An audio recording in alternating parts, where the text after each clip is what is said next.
customers, good afternoon. Apa kabar? My name is Pranatania. It is indeed a great honor to be host for this whole series. Well, Dynamon Life Optimal is an exclusive seminar series for Dynamon Optimal customers. For more information, you can visit lifeoptimal.id. And in every episode of Dynamon Optimal Seminar features in-depth interviews with a range of CEOs and high-level executives from the most innovative and influential companies in Indonesia. So our talk shows are more in tune with the millennials who are motivated by purpose. We want to improve the performance of our career, personal life, as well as society as a whole. More importantly, we want to achieve the keys to optimal living. #optimalkan hidupmu. So, living such a fast-paced life has barely given us time to run errands for our home, including shopping for groceries. And during this pandemic, many of us are for the first time ordering groceries online.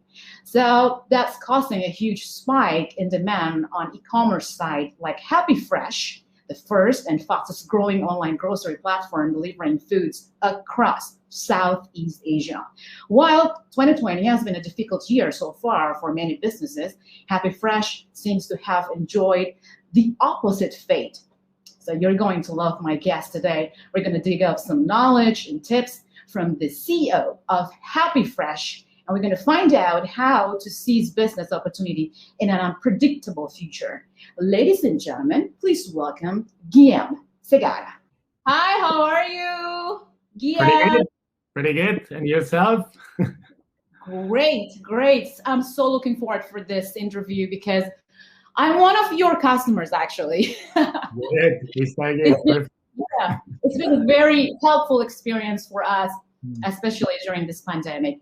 And if we talk about millennials, we're facing significant stress, navigating education, work, career opportunities, which has now been compounded by the effects of COVID, right? So how can we move forward and stay connected and creative, just like your company, when there seems to be no predictability? What is your mechanism? Well, I think in terms where everything is quite unpredictable, success is attached to adaptability and like managing to adapt fast to changes and being very versatile and flexible. I think probably was one of the key skill sets that as a company, as somebody that works in that field has to have, and probably also one of the most difficult ones to carry on with such a difficult times. Yep. So how many cities are you in, and how many stores do you work with? How many shoppers do you have, and how many customers do you have right now? So today we work in 3 markets: Indonesia, Malaysia, and Thailand. In each of the markets, we work with the main cities. So if we take Indonesia as an example, we work in Jakarta or Jabodetabek, but we also operate in cities like Bandung, Surabaya. Just recently, we opened Bali back in November. Yeah, as you said before, it was very interesting. Shopping for groceries online would mean that customers are unable to touch, to feel, ultimately judge the groceries for themselves. And it's raising skepticism and reluctance from using their service. So this is a great moment. COVID, it's a blessing in disguise, right? So how does HappyFresh differentiate itself from regional competition? What sets you apart from your competitors? So I think we touched upon about few of the key differentiators. But when we think about HappyFresh and when we think about groceries, we always think about what the customer needs, right? And that's how I think you should think about any value proposition, right? When you think about groceries, I think you think of 3 components, right? The first one is like, I want to make sure I find what I want, right? So it's all about choice and assortment. The second one is, I want to get it when I want to get it, right? I want it now, I want it in 3 days. And the third one is, I want to make sure I get it at the best value for money or at the best price.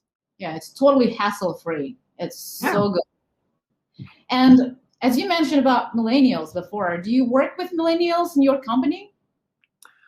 I think depends on whom you consider millennial. Yes, for sure.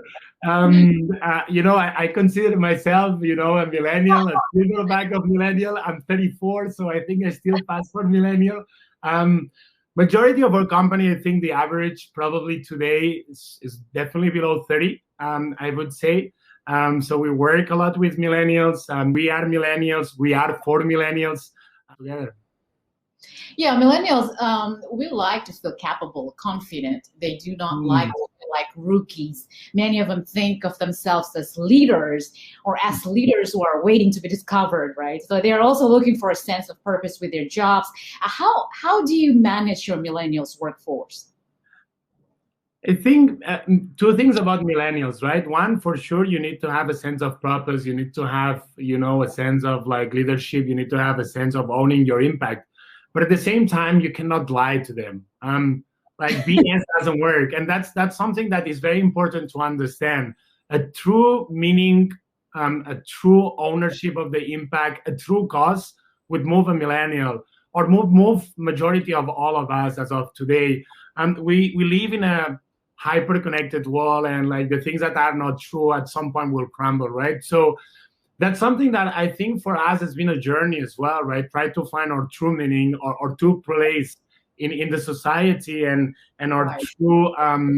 true also almost like mission and vision for the company. And to be honest, like something that brought us really together, especially this year, is that almost heroic mission that without asking has fallen into our shoulders, which is being one of the services that can make a lot of people lives easier, safer, and that's something that, to be honest, had really helped as well to have a unified purpose, and for all of us. And yeah, I think as of today, one of the reasons I think we still wake up in the morning is because we know that there are plenty of families out there, that really, really benefit from what we're doing. And I think that's very, very fulfilling, not only for millennials, but for everybody.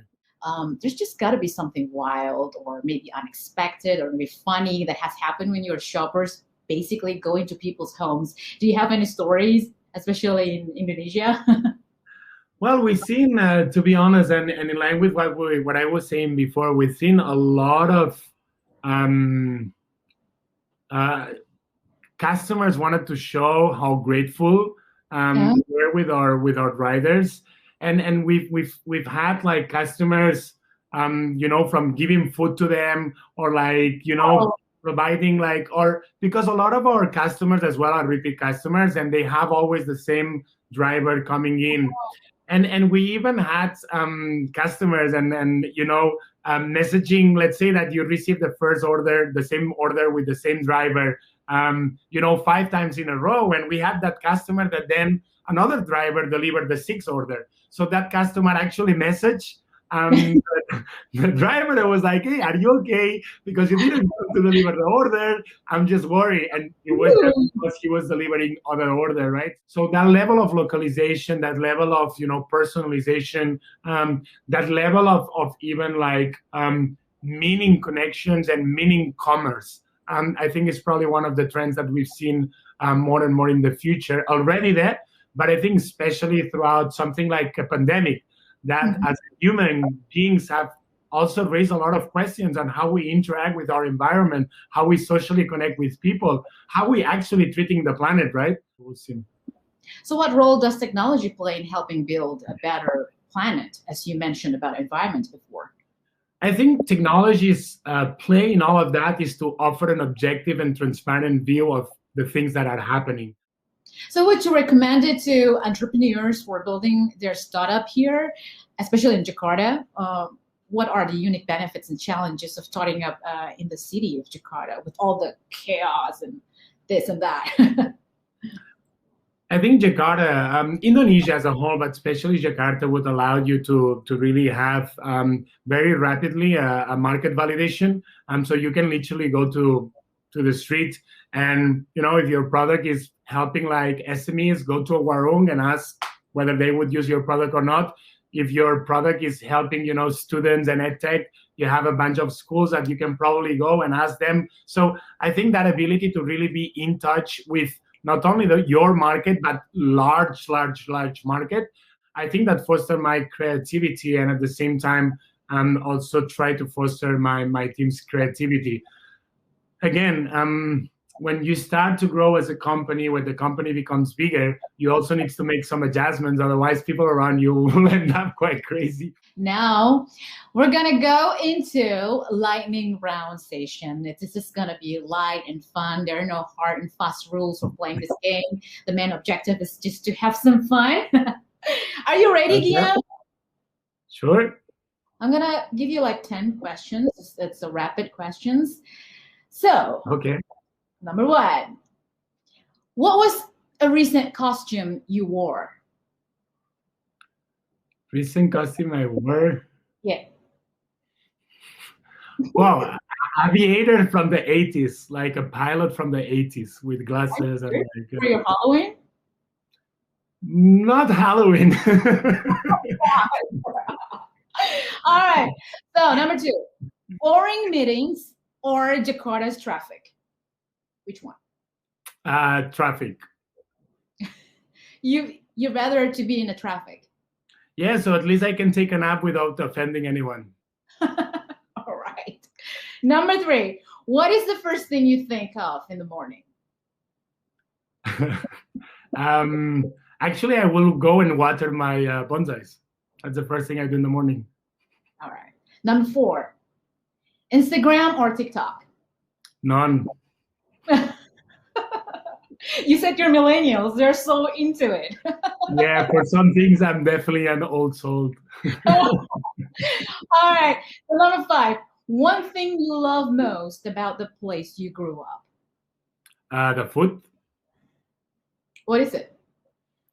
The food. I grew up in Barcelona. I grew up in Catalonia. I like a lot the food. I like the weather. I like a lot of here. Yeah. So probably that's the food. It defines a lot of things, and I like to eat. So probably food. Yeah. Cool. So what's the first job you had that's not on your resume? When I turned the legal age to work, I wanted to buy a car. So I told my dad in summer I'm gonna get a job. So I got a job the same day in an iron factory to cut irons. Wow. Did you get paid well? No, not at all, but enough to buy a second hand car that I wanted. So, you can't do that here. You can't do that car here. All right. So what is your favorite word in Bahasa? Mantap. Okay, mantul. Mantul. No. No, actually, I like a lot when people say "apa namanya." I find it very funny. All right. So number 8. What is the funniest or craziest thing you've ever done for love? Craziest thing I ever done for love, I guess get married. That's crazy. No, it's a nice thing. It's a nice thing. An everyone. All right. So number 9. What is one job you could never do? One job I could never do? Yeah. Well, I was about to say work for a competitor, but if I say the competitor might not be good. Yeah. Yeah. Awkward. All right. So this is the last one, okay? If you could pick an emoji to best describe you this year, which one would it be? This or this? Probably the first one. Thank you so much. As we're coming towards the end of this interview, I would like to thank you, Guillem Segara, for joining me on the show today. Best of luck. Thank you so much. And Danaman Optimal customers, it was an amazing interview with the CEO of Happy Fresh as he talked about the transformational year for Happy Fresh as a business and how the online grocery sector is transforming. I hope you are enjoying the series. I really do. And I'm hoping that all of these interviews are not just interesting, but they're giving you great tools and great ideas to make this a really vibrant part of your life. The best way to tackle the world is by optimalkan hidupmu. #. Being with Danamon is one of the keys to optimal living. So keep it in mind. Thank you for coming back week after week as you do. So glad to be up in this space with you. I'm going to end this great series by sending much love. Thank you, Danamon Optimal. Thank you, Asia. My name is Dea Pranatania. Thank you for watching. Stay healthy. Have a great weekend. Bye, Guillem. Bye. Thank you.